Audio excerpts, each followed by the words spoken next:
नमोस्तोचर श्री मगन जैन अपनी शंका रख रहे हैं। सज्जलन शब्द का अर्थ क्या होता है? सज्जलन कसाय की पात्रता तथा स्वरूप बताने की कृपा करें। संज्वलन मात्र संज्वलन कषाय जो है वो छठे, सातवें, आठवें, नौवें, 10वें इस गुणस्थानवर्ती जीवों की है। उसमें भी वह मंद मंद मंद मंद होती जाती है। जो अनंतावंदी, अप्रत्याख्यान, प्रत्याख्यान ये तीव्र कषाएँ हैं, सर्वघाती कषाएँ हैं, इनसे भी बहुत अत्यंत मंद जो देशघाती है वो संज्वलन कषाय कहलाती है।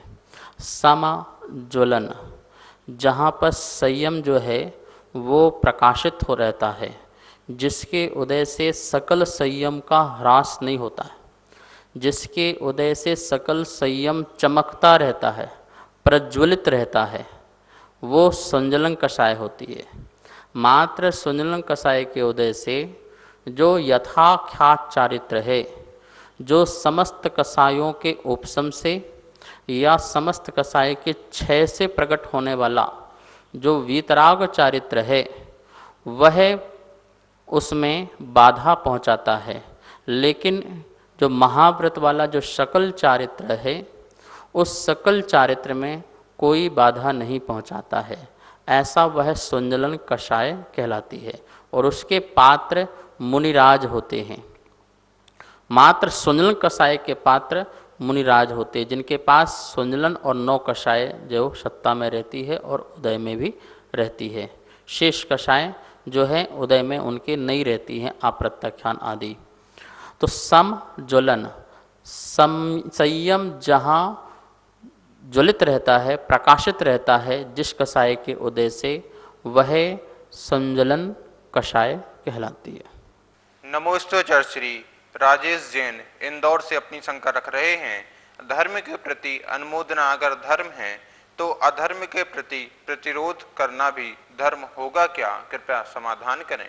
धर्म की अनुमोदना करना, सम्यक जो धर्म है उसकी जब अनुमोदना करते हैं तो वो हमारा धर्म है, वो पुण्य धर्म हमारा है, क्योंकि हम उसकी अनुमोदना कर रहे हैं। अनुमोदना मतलब हम भी चाहते हैं कि हाँ ये धर्म हम स्वीकार करें, तो ये हमारा पुण्य धर्म होता है। और जो अधर्म है उसको यदि आप रोकते हैं तो उस अधर्म को रोकने से भी आपका धर्म हुआ। आप में अधर्म प्रकट हो रहा हो या समाज में अधर्म प्रकट हो रहा हो या अपने आश्रयवान जो जीव हैं उनमें अधर्म प्रकट हो रहा हो, तो उसका प्रतिरोध करना कि नहीं ये गलत है, ऐसा मत करो, मिथ्या दर्शन, मिथ्या ज्ञान, मिथ्या चारित्र को धारण मत करो, ये अनंत संसार का कारण है। तो आप अपने आश्रयवान जीवों को समझाएं, बताएं, समाज में उसका प्रचार कर सकते हैं। और अपने अंदर प्रकट हो रहा हो तो उसका भी प्रतिरोध करके उसको दूर करना चाहिए। ये भी धर्म है, ये भी कल्याण कारक है। लेकिन लड़के झगड़ के किसी को परेशान करके जबरदस्ती करके ऐसा नहीं करेंगे, क्योंकि इससे कसाय भड़कती है। जहाँ तक आपकी सीमा हो वहीं तक आप उसका प्रतिरोध करें, अन्यथा मध्यस्थ भाव रहें। ये मध्यस्थ भाव रहना भी तुम्हारा धर्म है। नमोस्तोचर श्री शिल्पी नंदिनी जैन अपनी शंका रख रही हैं। मिथ्या दृष्टि जीव के परिणामों में विशुद्धि कैसे आती है जबकि उसका लक्ष्य ही विपरीत हुआ करता है? कृपया समाधान करें। मिथ्यात्व कर्म के उदय से उस जीव का लक्ष्य बिल्कुल विपरीत है, वह विपरीत रूप से ध्यान करता है। लेकिन कसाई की उसके अंदर मंदता हो सकती है, क्योंकि उसके पास 25 कसाय हैं, अनंतमंदी, अप्रत्याख्यान, प्रत्याख्यान, संज्वलन और 9 कसाएँ। इस प्रकार से 25 कसाएँ उसके पास होती हैं। तो जब उसकी अनंतनुवंती उदय में ना हो, प्रत्याख्यान उदय में हो या संज्वलन कसाय उदय में हो, तो उस समय उसके भद्र परिणाम हो सकते हैं।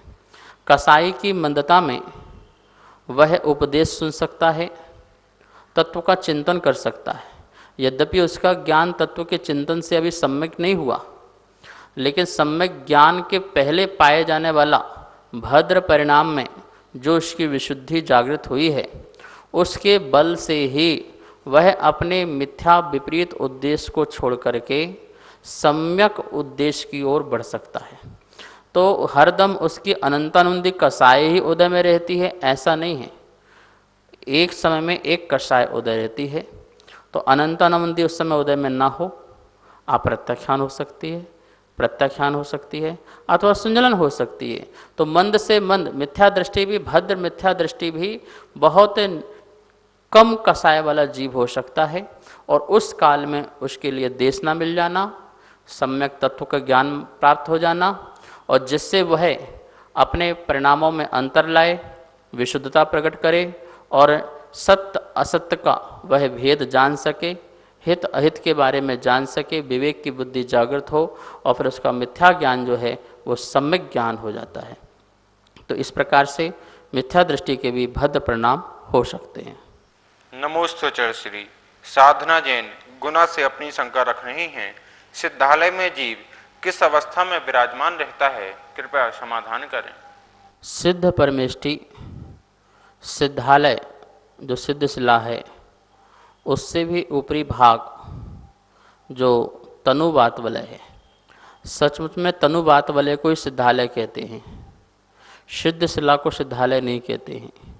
जो तनुवात वलय है, उस सिद्धालय में जो सिद्ध परमेष्टि हैं, खड़गासन या पद्मासन, जिस अवस्था से उनका मोक्ष हुआ है, तो दो ही अवस्थाएं बताई हैं मोक्ष की, एक खड़गासन अवस्था में और एक पद्मासन अवस्था में।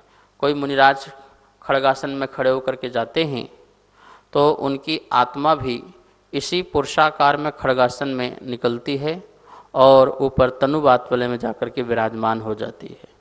कोई मुनिराज पद्मासन में हैं और पद्मासन में ही उनका मोक्ष होता है, तो आत्मा जो है इस पद्मासन स्वरूप में ही रह कर के बाहर निकलती है और जो सिद्धालय तनुवात वलय है वहाँ पर जाकर के विराजमान हो जाती है। तो इस प्रकार से सिद्ध की जो अवस्थाएं हैं वो दो ही प्रकार की हैं, खड़गासन और पद्मासन। ऐसी आत्माएं हैं। मस्तक से मतलब शरीर के ऊपरी भाग से जो मस्तक है वहाँ पर तनुवात में सब बराबर होते हैं। नीचे से जो खड़गासन वाले हैं, पद्मासन वाले हैं, उनमें जो है अंतर है छोटे बड़ों का, लेकिन मस्तक से एक समान होते हैं। ऐसे सिद्ध भगवान होते हैं।